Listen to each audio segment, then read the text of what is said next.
Se você ainda não me segue no Instagram, vai lá, @SamuelCacunha. E se quiser o conteúdo completo de biologia para vestibular e Enem, acesse a minha plataforma. O link está aqui na descrição do vídeo. Uma boa aula!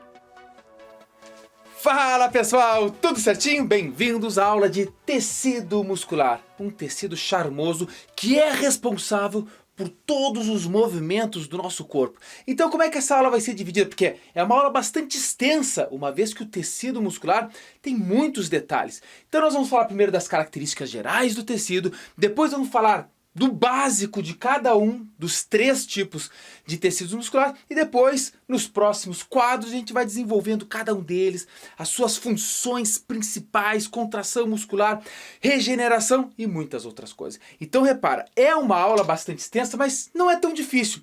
Esse é o resumo principal. Se tu souber o que está aqui, já é o suficiente para para a grande maioria das questões. Mas a gente sabe que tem que aprofundar um pouco mais. Então vamos começar com calma. Primeiro são as características gerais do tecido muscular. Repara que eu já tinha falado para ti. A principal função desse tecido é gerar o movimento. No teu corpo, movimentou, tem músculo atuando ali. Por exemplo, pisca o olho, músculo. Pelo arrepiou, tem músculo. Lembra lá que a gente estudou músculo eretor do pelo. Ah, tu caminhou, músculo. Tu dançou, músculo. Tu tá te mantendo em pé, sem cair. Músculo, é ele que está mantendo o equilíbrio. Então eu falo, movimentos peristálticos, intestino, estômago. Gente, músculo tem em todo o nosso corpo. Mas vamos lá, as células que compõem esse tecido, elas são muito alongadas. Por que elas têm que ser alongadas? Porque elas têm que encolher para ocorrer a contração muscular. Então elas são alongadas. Além disso, tu sabe, se tu não sabe agora eu te digo, com muita calma e muito charme, existe muito pouca matriz extracelular. Muito pouco, por quê? Gente, as células dele ocupam praticamente todo o tecido e, consequentemente, elas são muito especializadas e não sobra quase espaço para a matriz extracelular. Lembrando que músculo é um órgão formado basicamente por tecido muscular. Então vamos falar da origem. Qual é o folheto embrionário que origina os músculos? Lembrando que nós temos 3 folhetos embrionários: endoderme, mesoderme e ectoderme. O folheto embrionário, as células do folheto embrionário que diferenciam-se em tecido muscular no futuro, vem da mesoderme. Então essa amarelinho aqui, que é a meso no meio, possui células que vão se diferenciar futuramente no desenvolvimento, né? Vão se diferenciar em tecido muscular. Então essas são as principais características. Lembrando que o movimento que eu falei para você pode ser voluntário, que é aquele que tu faz, né, que tu controla, e o involuntário, quando você não controla. Eu costumo falar assim para os meus queridos alunos, né, de aulas presenciais e tudo mais, e agora para vocês, meus queridos alunos online, veja, o teu coração. Tem aluno que fala, professor, eu controlo o meu coração, mas eu digo, não, teu coração é involuntário, o músculo cardíaco é involuntário. Não, mas professor, eu consigo controlar. Eu falo, como é que tu faz isso, meu querido? Aí ele fala assim, professor, quando eu saio correndo, ele acelera. Mas não é tu que está controlando, eu falo para ele. Quando tu corre, ocorre que você precisa de mais gás e oxigênio para as tuas células. Então o teu coração acelera, não por tua vontade, mas por um impulso, por um controle no teu cérebro. Então ele manda lá, o teu sistema nervoso autônomo manda informação, bate mais rápido que precisamos de mais gás e oxigênio. Aí ao aumentar a circulação sanguínea, as tuas células recebem mais aporte de gás e oxigênio. Mas ele é involuntário. Você está dormindo, teu coração está batendo. Aliás, o coração é aquele órgão que começa a bater antes da gente nascer e só para quando a gente morre. Então vamos lá, falando já dei um pouco de spoiler aqui, né? Existem basicamente 3 tipos de tecido muscular: tecido estriado esquelético, cardíaco e o liso. O estriado esquelético é o único que é voluntário. Voluntário significa que você consegue mexer, ok? E ele possui estrias, por isso fala estriado. Possuir estria significa que aquelas fibras, actina e miosina, calma que eu vou falar no final, vou falar com muita calma sobre isso aí. Então actina e miosina, elas se organizam em feixes, a gente chama isso de sarcômero. Esses feixes organizadinhos das fibras, actina e miosina, formam essas estrias. E a contração é muito rápida. A contração do tecido estriado esquelético é muito rápida e explosiva. E por falar em esquelético, olha que barbado, está associado ao nosso esqueleto. Então, normalmente, na ponta dos músculos tem tendão. E esses tendões se ligam aos ossos. Quando você contrai, esse músculo diminui de comprimento e puxa o outro osso, gerando assim um movimento, seja na perna, no braço, enfim, em todos os teus ossos, basicamente. Tem o tecido estriado cardíaco. Se ele é estriado, também possui estrias. Se é cardíaco, ocorre no coração. Agora repara, é involuntário, como eu já falei para vocês. Você não controla o coração. Muito embora, se tu quiser que ele acelere agora, tu sai correndo que ele vai acelerar. Mas não é tu que está controlando, lembre-se disso. E a contração no coração, do tecido estriado cardíaco, ela é vigorosa. Pá, pá, pá, pá. Sístole, diástole, sístole, diástole. E sempre é muito rigorosa, rápida e rítmica. Então tem um ritmo. Teu coração tem que estar sempre no mesmo ritmo. Claro, ele acelera e desacelera, mas ele está num padrão. Se ele começa tu vai ter um troço. A arritmia cardíaca, às vezes é comum, não é comum, mas algumas pessoas às vezes tem que tratar, inclusive, né? Por isso que é importante a gente sempre consultar um cardiologista, ok? Tudo tranquilo aqui. Agora, o liso, repara, o liso ele é involuntário também e ele não possui estrias. Não é estriado liso, não. Ele é justamente chamado de liso por não possuir estrias, ou seja, a actina e a miosina não estão organizadas em sarcômeros. E consequentemente não, né? Mas onde é que ele ocorre? Ele ocorre nas vísceras, por exemplo, nos órgãos. Aqui eu fiz um estômago. Mas todo o intestino, todo o trato digestório é feito por musculatura lisa. Na verdade, todos os teus músculos que você não controla é musculatura lisa. O arrepiar dos pelos, a dilatação da pupila, né? Você não controlou voluntariamente, significa que ali tem liso, exceto coração. Então repara, isso aqui é importante. O único local que ocorre estriado cardíaco é no coração, tá? E o liso em todas as outras regiões do nosso corpo, no qual a gente não controla. Agora a movimentação dele é lenta. É lenta, não é bum, bum. Não, teu intestino faz movimentos assim, ó, chamados movimentos peristálticos. Eles vão assim, ó, bem na manha, bem no charme, tranquilamente ali, para empurrar o bolo alimentar numa boa. Repara que por ele não possuir estrias, a sua contração não é bem bonitinha assim, né? Por as fibras estarem desorganizadas, às vezes a contração dele é assim, em ondas. Isso é que gera o movimento peristáltico, ok? Pessoal, isso aqui, só isso aqui, já seria suficiente, como eu falei para vocês, para ir bem na grande maioria das provas. Esse é o grande resumo. Isso aqui, gente, isso aqui é a parte que tu tem que falar, tá, entendi isso aqui perfeitamente, já sabia do ensino médio melhor ainda. E as características. Agora, nós vamos falar de cada um desses 3 tipos. E aí nós vamos ver como é que eles se organizam, como é que são essas células que têm nomes específicos e muitas outras coisas. Mas calma, estou contigo, vamos lá, vou apagar e chegamos no próximo quadro. Fica ligado.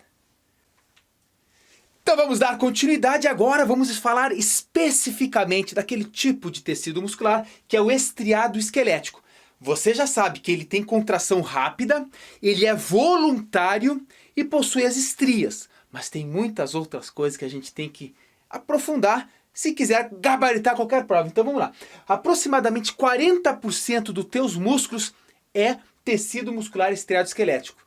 Mas óbvio que isso varia. Tu pega aí um super atleta bodybuilder, aí tem muito mais porcentagem desse tipo de musculatura. Então isso varia, é uma média. E ele está normalmente associado ao esqueleto, nas duas pontas dele. Pensa no teu braço. Para você contrair o seu braço, tem que ter músculo estriado esquelético ligado ao osso do braço e do antebraço. Quando você contrai ele, ele puxa, por causa das duas extremidades. Isso acontece em quase todo o teu tecido muscular estriado esquelético. Algumas exceções, por exemplo, no rosto. Parte do músculo está associado aos ossos. A outra, não, está na pele. Quando a gente ri, repara, o próprio músculo puxou a nossa própria pele. O próprio músculo puxou a própria pele. Ficou estranho, mas tu entendeu, né? Ou seja, não é todo o tecido muscular que está associado ao esqueleto. Alguns, como os da face, estão associados à própria pele, ok? Tranquilo então. Agora perceba, eles são uma outra característica importante, eles são multinucleares. Se eles são multinucleares, ou seja, a célula é multinucleada, significa que tem muitos núcleos. Gente, é uma célula muito longa. Você vai ver no decorrer da aula que as células musculares, elas são extremamente longas desse tecido estriado esquelético, muito longas. E como elas são muito longas e muito especializadas, vocês notam que os livros, os pesquisadores, para complicar, eles dão nomes estranhos para as estruturas que você já conhece.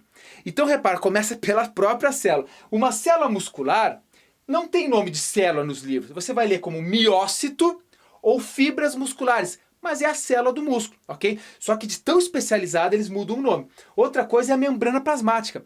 Tu fala, não, isso aqui é membrana plasmática. Mas se no exercício estiver falando de sarcolema, tu tem que saber que o sarcolema é a membrana plasmática das células musculares. Essa membrana plasmática, ela forma o que a gente chama de túbulos T, que são invaginações para dentro do citoplasma da célula. Então forma diversas invaginações e a gente conhece isso, a gente chama isso de túbulos T, invaginações do sarcolema, que por sua vez é a membrana plasmática. Outra complicação desse tecido é o retículo endoplasmático. A gente não fala que é tecido retículo endoplasmático, simplesmente retículo sarcoplasmático. E você vai ver que eles são extremamente especializados também, porque eles armazenam uma quantidade muito grande de íons cálcio. Isso vai ser muito importante para a contração muscular, você vai ver no decorrer da aula. O citoplasma das... O citoplasma da célula muscular, em vez de ser chamado de citoplasma, é chamado de sarcoplasma. E nele, muito abundante, dentro do citoplasma das células musculares, que são o sarcoplasma, tem o que a gente chama de miofilamentos. Miofilamentos. Esses miofilamentos, tu conhece, são os famosíssimos actina e miosina. São esses citoesqueletos, esses miofilamentos que deslizam entre eles mesmos, gerando a contração muscular. Logo mais na próxima apagar dos quadros você vai ver como funciona. Mas grava esses nomes, pessoal, é importante. Porque se no exercício falar sarcoplasma, tu vai falar, puxa, mas o que é sarcoplasma? O professor Samuel Cunha não falou, eu falei, te liga. Agora tá, tranquilinho aqui. Vamos para esse lado, pessoal. Estas células do tecido muscular, que são chamados miócitos e fibras ou fibras musculares, repara que isso aqui serve para os 3 tipos de tecido, seja ele estriado esquelético, o cardíaco ou o liso. Os nomes são iguais, embora as células tenham características diferentes, em cada um deles a gente vai se aprofundar nas características principais de cada uma destas células. Agora, esses nomes servem para todas. Agora perceba aqui, ó. Cada uma desses miócitos são envolvidos por um tipo especial de tecido conjuntivo. Esse tecido conjuntivo é muito importante para o tecido muscular porque, primeiro, evita o atrito. Repara, as tuas células musculares estão sempre contraindo, relaxando, contraindo, relaxando. Então, por elas serem envolvidas por um tipo de tecido conjuntivo, evita o atrito e, consequentemente, evita o desgaste. Portanto, protege. Além disso, gera união. Esse tecido conjuntivo, você vai ver, eu já vou falar sobre ele, ele pega feixes de células, grupamentos de células, e ao unir elas, faz com que o movimento desse tecido seja mais uniforme, mais bonito e mais charmoso. Então vamos ver, esse tecido conjuntivo, gurizada, eu vou puxar uma seta aqui para não te confundir, eles estão aqui, ok? São 3 tipos de tecidos, de membranas de tecidos conjuntivos que envolvem o tecido muscular. Começando de fora para dentro, veja essa imagem. O epimísio envolve os feixes de músculo, ou seja, o músculo inteiro. Agora, o perimísio envolve os fascículos. Esses fascículos são grupamentos de células, grupamentos de endomísios. E esses endomísios, esses sim, mano velho, eles envolvem cada uma das células do teu tecido muscular. Ou seja, gente, olha só, cada célula tem uma membrana. Tá? Cada célula é envolvida por uma membrana. Não estou falando da membrana que a gente chama de sarcoplasma. Além do sarcoplasma, tem uma membrana de tecido conjuntivo envolvendo cada uma das células, dos miócitos. Aí um grupamento dessas células é envolvido por uma outra membrana de tecido conjuntivo, que é chamado de perimísio. Ela envolve, portanto, um fascículo. E vários fascículos são envolvidos pelo que a gente chama de epimísio. Então repara, é muito tecido conjuntivo, é muito dessas membranas de tecido conjuntivo envolvendo, evitando o atrito, gerando união e ainda eles fornecem alguns nutrientes, eles fornecem nutrientes para as células musculares. Uma vez que vocês vão ver que, cara, mover músculo gasta muita energia. É muito mesmo. Tanto é que fazer musculação é um dos exercícios que mais emagrece, porque você gasta, porque tu gasta energia para contrair. Tem que gastar energia também para relaxar. Vou falar um pouco mais sobre isso no decorrer da aula. Agora vamos dar mais uma pausa, né? Vou apagar tudo isso aqui, mostrar um próximo quadro, acho que mais uns 2 ou 3 a gente vê em sala. Gente, te liga só. Se você está assistindo e não me segue ainda no Instagram, @SamuelCacunha. Vai lá, se tu quiser, tira aquele print felpudo da aula e me marca, para eu conhecer você também. Pô, esse cara, essa menina, esse menino aqui tá estudando a aula, tá nesse ponto do estudo, tá legal. E a gente troca aquelas ideias, ok? Fica aqui, não, meu grande abraço, não. Fica aqui, até logo. Vou apagar aqui e vai renovar o quadro, fica ligado. Continuando a videoaula, vamos falar agora dos sarcômeros. Repara que eu disse para ti que o músculo estriado esquelético, ele tem essas estrias, obviamente o nome já está falando. Essas estrias ocorrem por causa do alinhamento entre os miofilamentos, actina e miosina. Ora, a unidade de alinhamento a gente chama de sarcômero. E o sarcômero, ele possui alguns nomes específicos. E é isso que eu vou falar para vocês agora. Olha essa imagem. Nessas regiões mais claras, as bandas I, predominam os filamentos de actina, que são mais fininhos. E aqui nas regiões mais escuras, a gente chama de bandas A. É aqui nas bandas A que ocorre a sobreposição da miosina e da actina. Aqui no centro da banda 1, é possível observar uma região mais corada. Essa região é chamada de linha Z, onde ocorre a união entre os filamentos de actina. Repara que esse arranjo especial das proteínas se repete ao longo de toda a fibra muscular, de toda a célula muscular. E o intervalo entre duas linhas Z corresponde à unidade contrátil dessa célula muscular, que, como eu falei para vocês, é chamada de sarcômero, ou ainda, em alguns livros, podem vir como miômero. Aqui no centro da banda A, existe uma região mais clara, que contém apenas filamentos de miosina.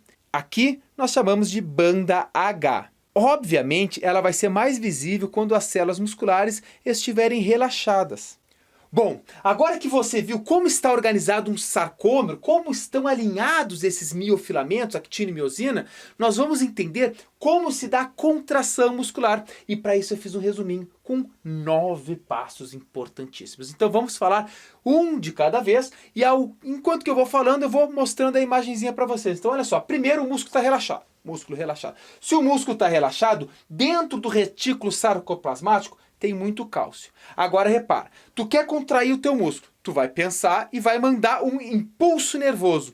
Esse impulso nervoso chega na musculatura, manda os sinais químicos e esses sinais químicos chegam lá, os neurotransmissores chegam no músculo e ocorre a alteração da permeabilidade do retículo sarcoplasmático. Ora, se aqui no retículo sarcoplasmático, dentro dele tinha muito cálcio, agora eles saem.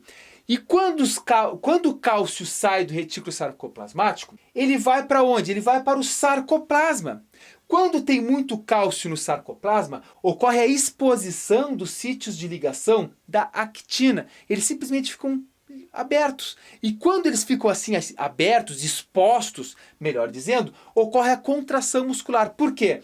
Porque a actina vai deslizar agora sobre a miosina. Quando a actina desliza sobre a miosina, ocorre o encurtamento da distância entre essas fibras, entre as duas actinas das extremidades. Por isso que é importante você saber que é a actina que desliza sobre a miosina. E para você entender bem, gente, esse processo gasta muita energia, gasta muito ATP, tanto para você contrair quanto para você relaxar. E aqui cabe um bizu também, que quando ocorre a morte de um animal, imagina uma pessoa morreu, logo nas primeiras horas, né, logo em seguida, depois da morte dessa pessoa, ela entra no que a gente chama de rigor mortis. Literalmente o músculo fica enrijecido e tu não consegue mais esticar o braço dela. Por quê? Porque ocorreu ali, ó, faltou oxigênio, não está mais produzindo ATP e consequentemente ele não está mais, é impossível você contrair ou relaxar a musculatura. Obviamente, o rigor mortis, ele dura algumas horas, depois começa a deterioração do tecido muscular e ele acaba relaxando novamente. Agora, para ficar mais didático esse processo, eu tenho um videozinho meu que eu gravei em 2015, explicando e mostrando com um vídeo bisurado todos os passos para a contração muscular, mostrando numa animação que sempre abre nossa cabeça quando a gente olha e fala, era isso. Então, olha esse vídeo. Então vamos ampliar o tecido muscular estriado esquelético, ampliamos aqui, vamos chegar numa única célula deste tecido, que aqui está, que é chamado de fibra muscular ou miócito. Só que vamos ampliar um pouquinho mais para ver o que acontece aqui dentro. Ó, temos aqui uma terminação nervosa. Quando o impulso nervoso chega para o músculo, a partir de uma ramificação do neurônio, né, que essa aqui é uma junção chamada de junção neuromuscular, neurônio com músculo. Então chegou um impulso nervoso. Vamos ver o que ocorre lá em cada um dos sarcômeros desta célula muscular. Então temos aqui um sarcômero. Ó, os filamentos mais grossos e os filamentos mais finos, ou seja, filamento de miosina e filamentos de actina. Quando ocorre a contração muscular, ocorre o encurtamento da distância entre estes microfilamentos. Mas vamos entender o que ocorre lá dentro. Cuida só. Filamentos de miosina e os filamentos de actina. Cuida que o que ocorreu aqui foi o movimento. Quem se locomoveu não foi o microfilamento de miosina, e sim os filamentos de actina. Então, cuida o que ocorre. Ó. Então, a miosina que vai carregar a actina. E ela vai se ligar nesses sítiozinhos de ligação, que só estarão expostos graças ao cálcio, né? aos íons cálcio. Então repara que a miosina trouxe a actina. Quem deslizou foi a actina. Para isso ocorrer, gasta ATP. Gente, contrair músculo gasta muito ATP. Quando gasta um ATP, libera o ADP mais fosfato. E aqui estão os sítios de ligações, que eu te disse que eles só são expostos graças ao cálcio, a liberação do cálcio que sai do retículo sarcoplasmático para o citoplasma, né, para o sarcoplasma destas células. Ó, então aqui estão os sítios de ligação. Olha os íons cálcio chegando. Como é que esses íons cálcios, qual é a importância deles para a contração muscular? Pô, se não tem cálcio, não ocorre a contração, porque os sítios de ligação não são expostos. Olha só como é que esses sítios de ligações ficam expostos. Quando o cálcio se liga, ele vai ter essa modificação nas suas estruturas, permitindo que esses sítios de ligações sejam expostos. Olha só, os íons cálcios dentro do retículo sarcoplasmático. Quando chega o impulso nervoso, olha o que acontece com os íons cálcio. São liberados para o sarcoplasma. Se ligam aqui e dá o movimento muscular. Que beleza, né? E aí eu falei para vocês que fazer musculação gasta muita energia. Você sabe que nós conseguimos nossa energia a partir da alimentação. Você já viu isso lá na parte de metabolismo energético. Agora repare, existem 4 fontes de energia para o nosso músculo. A primeira é o ATP. O ATP, sabe que a gente produz ATP e esse ATP está disponível no teu citoplasma. Você sabe que está fazendo respiração solar, está produzindo ATP numa boa. Então tu tens uma pequena reserva imediata de ATP. Gente, essa pequena reserva que tem no teu citoplasma vai te dar energia para a contração muscular de 1 ou até 2 segundos apenas. 1 ou 2 segundos. Você contrai teu músculo. 1, 2. Acabou esse ATP que estava disponível naquele citoplasma, naquele sarcoplasma da tua célula muscular. Agora repara, acabou o ATP, entra a fosfocreatina, que também vai fazer umas modificações ali na sua conformação química para dar mais ATP, para gerar mais ATP. Isso aqui vai te dar por mais uns 8 segundos. Olha que loucura, né? Ou seja, teus primeiros 10 segundos de energia foi ATP, que já tinha ali, foi pela fosfocreatina, aí entra a fermentação lática.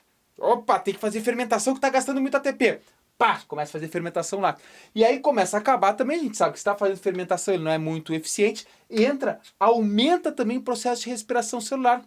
Ou seja, essas são as fontes, na ordem, da energia para a nossa contração muscular. Portanto, eu disse para ti que movimentar os teus músculos gasta muita energia. E o problema é que hoje, até se tu puxar um link aí com a aula de tecido, lá na parte de tecido adiposo, né, um tipo de tecido conjuntivo, você sabe que hoje a obesidade está muito grande. Por quê? Porque a gente reduz o nosso movimento. Antes nós íamos a pé, agora tem carro. Ou ônibus. Antes a gente se levantava para trocar o canal da TV, era o seletor, tu girava, ficava pac, pac, pac. Não sei se tu pegou essa época, eu peguei.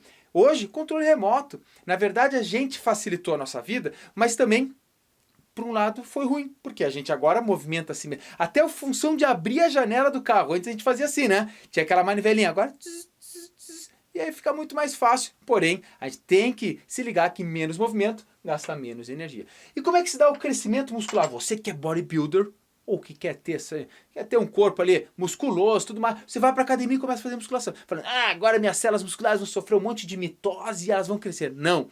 Pessoal, a célula muscular não se divide. A célula muscular do tecido estriado-esquelético está lá, elas são muito longas e especializadas para se dividirem. O que ocorre não é um aumento no número de células musculares, mas sim no aumento do volume delas. Repare que quando você faz musculação, e eu já fiz loucura desse tipo, chegava, vou pra academia e botava um monte de peso, né? Tá tranquilo. Chegava em casa, dava algumas horas, eu não conseguia nem levantar um braço assim, ó. Não dá, porque doía tudo. O que aconteceu ali foi microlesões. O meu músculo, ou no caso o teu, se você já passou por isso, já deve ter passado, ele cria muitas lesões. As tuas células musculares ficam cheias de lesões. E aí elas têm que ser regeneradas. Durante essa regeneração, células chamadas de células satélites, que ficam na borda das células musculares, elas começam a se diferenciar e começam a fazer parte da célula muscular, fabricando assim também mais miofibrilas, mais actina, mais miosina, e com isso a célula muscular aumenta em volume, e aí o teu músculo fica inchado. Interessante também saber que as células musculares não se dividem. Isso é um bizu também que você tem que saber. Agora, perceba que a intensidade muscular, às vezes, poxa, o que depende da intensidade muscular? Bom, logicamente, quanto mais células musculares você excitar, maior vai ser a força que tu vai exercer sobre aquilo que você está fazendo a força, né? Por exemplo, se tu chegar assim e falar para ti, pisca o olho ou fecha um pouquinho o olho, olha só, o movimento super controlado. Por quê? Porque tem terminações nervosas para cada uma das fibras musculares. É basicamente uma célula, uma terminação nervosa. Então tu controla a intensidade e também tu controla a força, obviamente.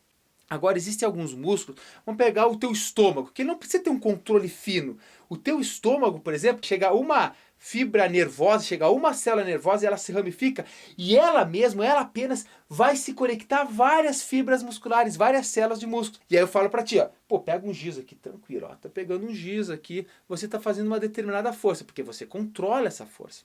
Agora, quanto mais força você fizer, mais impulso nervoso chega e mais fibras musculares são ativadas e com isso você fica mais forte. Já até tem alguns relatos aí que fala a pessoa que está passando por um momento de tipo vida ou morte, luta ou fuga, sabe, que tu consegue forças descomunais, porque naquele momento, psicologicamente, teu cérebro libera uma quantidade gigantesca de adrenalina e você contrai fibras musculares que talvez tu nunca tinha contraído antes, então tu fica com uma força muito mais forte, uma força muito maior naquele momento. Só um pouquinho que a luz está apagada aqui, eu vou ligar para ver se... acho que já está um pouquinho mais escuro esse detalhe, mas não tem problema, porque continua claro. E outra coisa interessante quanto ao tecido muscular é os tipos de fibra muscular, pessoal. E esse bizu aqui é comum cair em prova. Até tem uma questãozinha disso aqui no na nossa lista de exercício. Então veja bem, nós temos fibras vermelhas, ou seja, músculo vermelho e músculo branco. É carne vermelha e carne branca. Quando a gente fala peito de frango é carne branca. Sim, porque tem mais fibras brancas. Se você pegar a coxa do frango, tem mais fibras vermelhas. E isso tem uma diferença funcional muito grande. Repara que as fibras vermelhas têm menos força. Né? A musculatura que possui fibras vermelhas tem menos força. E elas são vermelhas por causa da mioglobina, uma proteína que tem e que tem a cor vermelha, que fica nas nossas células musculares. Ora, ela tem menos forças vermelhas, só que elas têm mais resistência. Por isso que o peito da galinha é branco. Porque ela faz voos muito longos, não precisa de resistência. Agora, veja, ela está sempre utilizando as coxas dela. Por isso que a coxa da galinha tem uma carne, já tem fibras mais avermelhadas. Além disso, as vermelhas são mais lentas, não precisa ser muito explosiva. E também contínuas, você aguenta muito mais tempo. Vamos para as brancas. As brancas, elas te dão uma força imediata. É força. Branca é muita força. Só que pouquíssima resistência. Ou seja, uma pessoa que tem muitas fibras brancas, ou o peito da galinha, veja, galinha não é uma ave que sai voando a longas distâncias. Então o peito dela, ela dá aquele voo rasante super forte, só que não aguenta, ela cansa logo. Por quê? Fibras brancas. Portanto, é menos resistência, é muito mais rápida e é descontínuo. Tu não aguenta por muito tempo fazer isso. Agora, se pegar o peito de aves migratórias, por exemplo, que passam aí voando longas distâncias, tem que chegar mais gás oxigênio, tem que ter mais mioglobina e, consequentemente, elas ficam avermelhadas. Então veja bem que interessante. Muito comum os vestibulares te cobrar fazendo uma analogia com atletas. Repara, um atleta maratonista que fica longas distâncias sem muita explosão muscular, mas um movimento contínuo e durante muita distância, ele vai ter fibra vermelha ou fibra branca?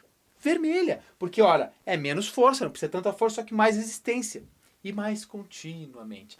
Enquanto que fibra branca, quais são os atletas que vão ter fibra branca? Usain Bolt, ou aqueles atletas, por exemplo, pega um jogador de basquete, pega o LeBron James, aí pô, basquetezinho aqui, pá, o cara tá cheio, põe ele a correr uma maratona, ele não vai conseguir. Agora põe ele a saltar ali, dá 3 passos, dá 2 passos no caso do basquete, e tem uma impulsão de quase 1 metro de altura, o cara tendo quase 2,10 metros de altura. É muita força que ele tem. Então ele tem fibras brancas. E sabendo isso, você sabe, poxa, eu quero ser um atleta corredor de 100 metros. Tu não vai treinar para ter fibras vermelhas, tu vai treinar para ter fibras brancas.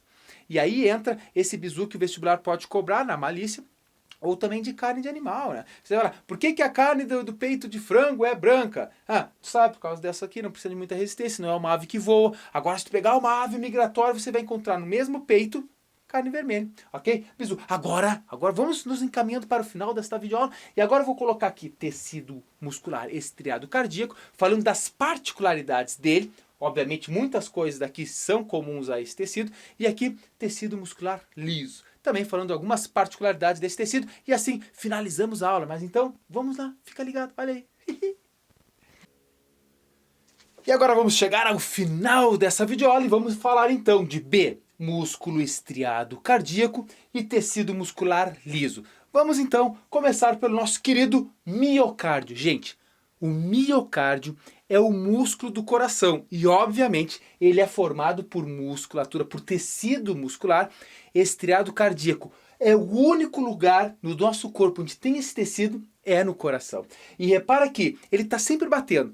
Esse é o músculo que começa a funcionar antes da gente nascer e só para de funcionar quando a gente morre. Então os batimentos é sístole, contração, diástole, relaxamento, sístole, diástole, sístole, diástole. E nosso coração vai batendo a vida inteira, né? Assim a gente espera. E também ele tem estímulo próprio. O nosso tecido muscular estriado cardíaco possui estímulo próprio. Lembra lá do nódulo sinoatrial, do nosso marcapasso natural. Ou seja, o cérebro, pessoal, o cérebro ele controla involuntariamente as batidas, a aceleração do coração, ou ele ficar mais calmo, mais acelerado.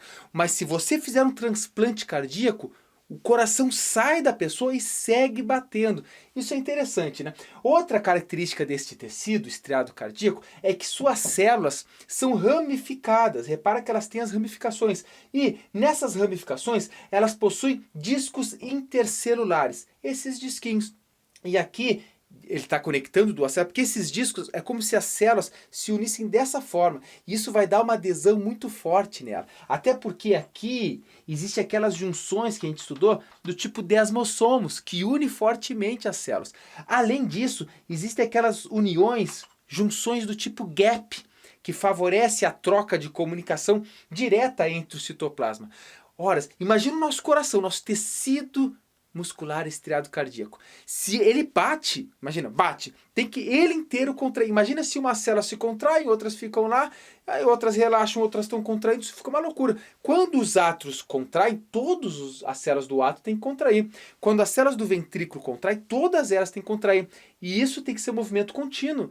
Se só metade das células contrair, as outras vão entrar em colapso, aí vai dar um ataque cardíaco. Isso favorece essa contração de todas as células ao mesmo tempo é favorecida pelas junções do tipo gap, que comunicam os seus citoplasmas, ok? Outra característica importante que pode ter de 1 a 2 núcleos por célula, não tem mais, ou é 1 ou é 2 núcleos por célula. Isso porque elas estão ramificadas, né? E quando elas se ramificam, elas se unem, às vezes fica entre 1 núcleo ou 2 núcleos. Pessoal, essa é a característica principal do tecido estriado cardíaco. Agora repara, o que é o infarto do miocárdio? O que a pessoa entra em infarto? O que acontece com isso? Repara que o coração é um órgão né, que está sempre trabalhando. Então ele tem que ter um aporte de oxigênio contínuo. Agora imagine que você tem uma artéria que carrega o oxigênio, a gente vai estudar isso lá em sistema circulatório, na fisiologia, mas tem uma artéria que carrega o gás oxigênio para as células do coração.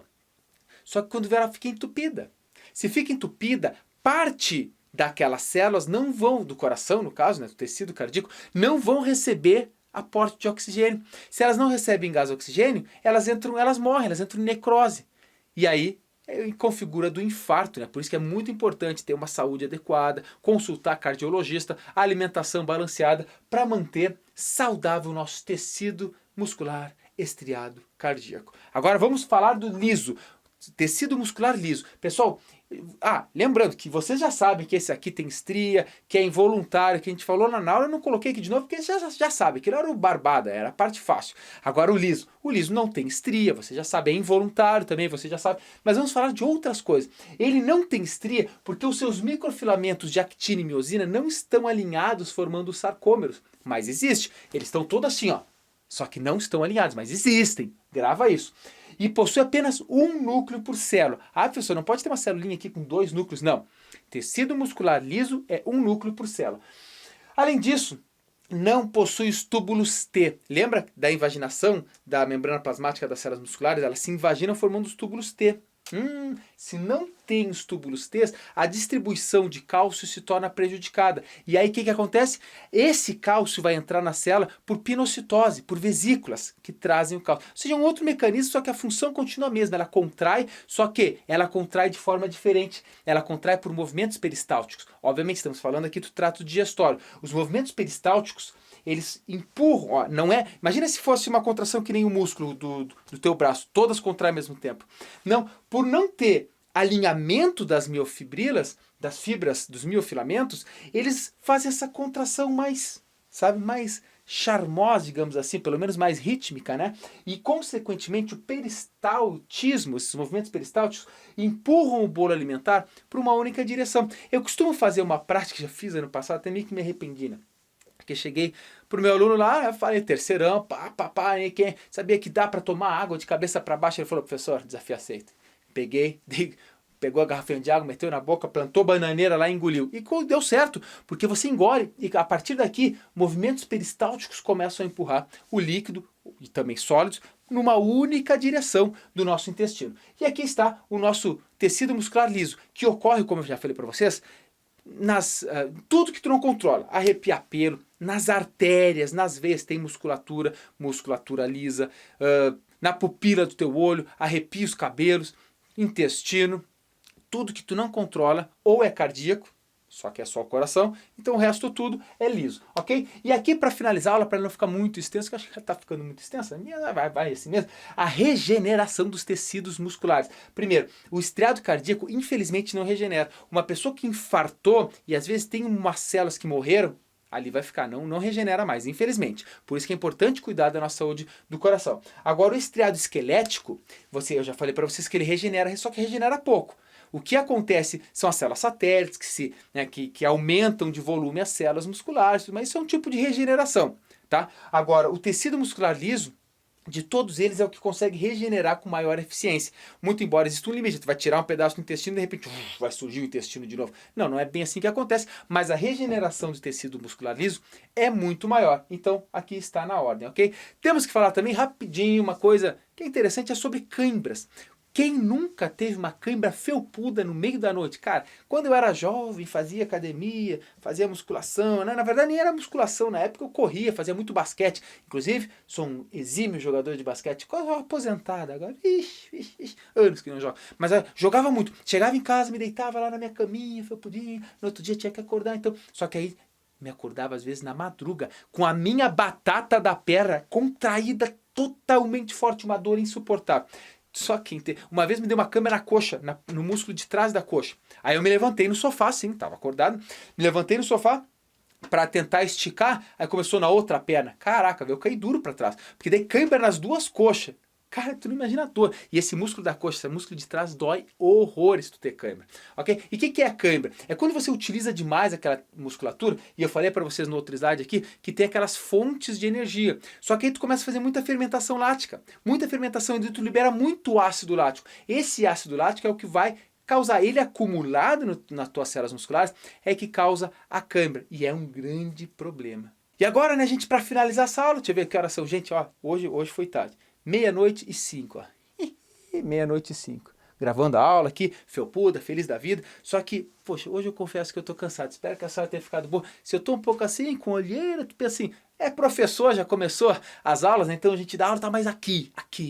A aula para vocês é top. Aqui é top, porque você, meu querido aluno, vai gabaritar a biologia. E para finalizar, e também em homenagem à aula do tecido muscular, por que não exercitar um pouco o tecido muscular, né? Isso aqui eu comprei essas anilhas, sabe por quê? Porque eu tô trabalhando demais, eu não tenho tempo de ir pra academia, porque eu fazia musculação direto, anos e anos. Quando eu morava lá em Pelotas, Rio Grande do Sul, eu fazia academia, aí vim pra Curitiba, tô aqui em Curitiba há 3 anos, aí larguei tudo, tô trabalhando demais, mas mesmo assim eu tento ser saudável, tento manter a vida saudável, mas eu já prometi que depois, no final do ano, né? Vamos dizer assim, final do ano eu vou voltar pra academia, você bodybuilder novamente, bodybuilder! Um grande abraço pra todos que assistiram essa videoaula aqui.